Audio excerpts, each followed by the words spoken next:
একজন লয়ার হিসাবে কিংবা একজন সাধারণ ব্যক্তি হিসাবে কিভাবে এফিডেভিট লিখতে হয়, এফআইআর কিভাবে লিখতে হয়, কিভাবে পিটিশন ফাইল করতে হয় বা বিএনএস এর বিভিন্ন সেকশন কিভাবে বুঝবেন বাংলাতে সুন্দরভাবে, তাই আমি আজকের লেকচারে আপনাদের স্টেপ বাই স্টেপ বোঝাবো। তো চলুন দেখা যাক কিভাবে এফিডেভিট লেখা যায় এবং এফিডেভিট বিষয়টা কি। এফিডেভিট লেখার জন্য চ্যাট জিপিটি চালু করুন। চ্যাট জিপিটি চালু করার পর এইখানে গিয়ে আপনারা লিখুন এফিডেভিট কি বলে, এই এন্টারে যখনই সার্চ করবেন দেখুন বাংলাতে সুন্দরভাবে বোঝানো হবে যে এফিডেভিট জিনিসটা কি। না, এফিডেভিট হলো একটি শপথপত্র যেখানে এক ব্যক্তি নিজের বক্তব্য বা নিজের তথ্যকে সত্য বলে ম্যাজিস্ট্রেটের সামনে বা নোটারি যে অফিসার আছে তার সামনে তুলে ধরেন। তো সহজ ভাষায় এফিডেভিট কি না, লিখিত একটি ডকুমেন্ট যেখানে নিজের স্বাক্ষর থাকে, নোটারি অফিসার কিংবা ম্যাজিস্ট্রেটের সই থাকবে। এবারে কোথায় কী কী কাজে আপনারা এই এফিডেভিট ব্যবহার করেন না, কোর্টে মামলার ক্ষেত্রে নাম ঠিকানা বা বয়সের প্রমাণ স্বরূপ হিসাবে, কিংবা এফআইআর বা জিডির সাথে, বা কোনো হলফনামা যদি দেন, বা ইনকাম এফিডেভিট বা ম্যারেজ এফিডেভিট, এগুলো ব্যবহার করা হয়। তো এফিডেভিট লেখার জন্য একটা যদি আপনাকে বলা হয় যে এফিডেভিট কীভাবে লেখা হবে, যদি একটা স্যাম্পল কপি, তাহলে এখানে সিম্পল লিখুন এক্সাম্পল লিখে এন্টার দিন। তাহলে দেখুন এখানে সুন্দরভাবে একটি এফিডেভিট কেমনভাবে লিখতে হয়। যেমন আমি সুব্রত দাস, পিতা রমেশ দাস, গ্রাম ঠিকানা এবিসি মুর্শিদাবাদ পশ্চিমবঙ্গ, আমি এই মর্মে শপথ করিতেছি আমি একজন ভারতীয় নাগরিক, ইত্যাদি ইত্যাদিভাবে কী হয় একটা এফিডেভিট লেখা হয়। এবার এইটাকে আপনারা সুন্দরভাবে লিখবেন। সুন্দরভাবে লেখার পর আপনার যেমন এখানে নাম ঠিকানা ইত্যাদিগুলো সব এখানে বলে দেবেন বা লিখে নেবেন। লিখে নেওয়ার পর এটাকে কপি করে নেবেন। দেখুন এই সাইডে কী অপশান আসছে, কপি। তাহলে এটা কপি করুন। কপি করার পর এমএস ওয়ার্ড চালু করুন। এমএস ওয়ার্ড চালু করার পর একটা ব্ল্যাঙ্ক শিট নিয়ে গিয়ে এখানে কপি পেস্ট করে দিন। দেখুন এখানে সুন্দরভাবে এফিডেভিট রেডি হয়ে গেছে। এইটাকে সাজিয়ে জেরক্স করে আপনি জমা দিতে পারেন আপনার অফিসে। তাহলে এফিডেভিট লেখার জন্য বা আরও যদি সুন্দরভাবে রেডি টু সাবমিট যদি চান, তাহলে সেটাও কিন্তু এআই আপনাকে বানিয়ে দেবে এফিডেভিট। এছাড়াও যদি আপনি এফআইআর লিখতে চান, এখন আপনার পছন্দ হচ্ছে যে এফআইআর জিনিসটা কি জানতে চাইছেন, তাহলে এফআইআর কি, তাহলে যখন আপনি এফআইআর কি দেখুন সঙ্গে সঙ্গে দিচ্ছে এফআইআর কথার অর্থ হচ্ছে ফার্স্ট ইনফরমেশন রিপোর্ট, একজন আইনজীবীর লিখিত রিপোর্ট যা অপরাধ বা ক্রাইম ঘটার সময় প্রথম পুলিশকে জানানো হয়। তো অপরাধকে বোঝার জন্য এফআইআর পুরো নাম কি, এফআইআর বৈশিষ্ট্য কি। এবারে যদি আপনি চান যে একটি এফআইআর কীভাবে লিখবো, একটি ছোট্ট উদাহরণ যদি চান, তাহলে ছোট্ট উদাহরণ কথা বললে জাস্ট এই ছোট্ট উদাহরণ কথাটা লিখে আপনি এইখানে এসে পেস্ট করুন। দেখুন এফআইআর কি সেই বিষয়টা এখানে পরপর সুন্দরভাবে কিন্তু তুলে ধরবে যে এফআইআর কেমনভাবে লেখা হয়। দেখুন একজন অফিসার ইনচার্জের নাম, তার বিষয় কি মর্মে এটা লেখা হচ্ছে, কি বিষয়। যদি বলেন যে অফিসিয়াল যদি চাইছেন যদি অফিসিয়াল কোনো চাইছেন, অফিসিয়াল স্টাইলে চাইছেন, তাহলে কী হচ্ছে দেখুন অফিসিয়াল স্টাইলে কিন্তু আরও ভালোভাবে সুন্দরভাবে ডিটেলস এখানে লিখে এই এফিডেভিট আপনাকে দেবে।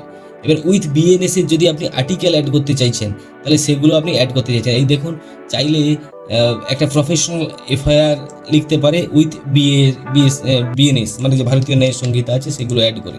তো আপনি এখানে এসে লিখুন, দিয়ে এন্টার দিন।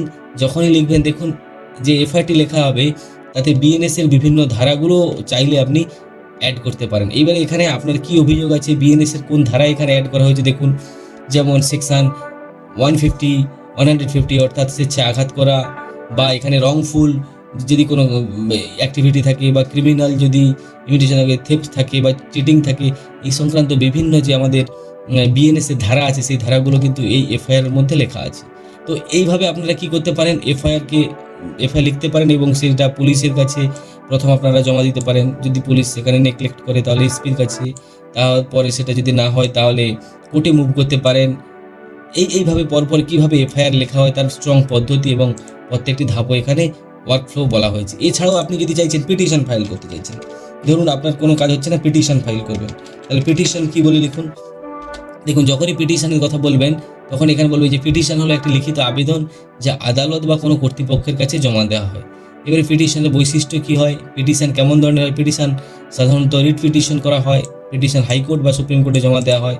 এবারে সেটা দু ধরনের ইনভেস্টিগেশনের জন্য বা দু ধরনের ক্রাইমের জন্য, একটা হচ্ছে ক্রিমিনাল পিটিশন, একটা সিভিল পিটিশন, অর্থাৎ সিভিল স্যুট করা হয় কোনো জমি সংক্রান্ত মামলার ক্ষেত্রে।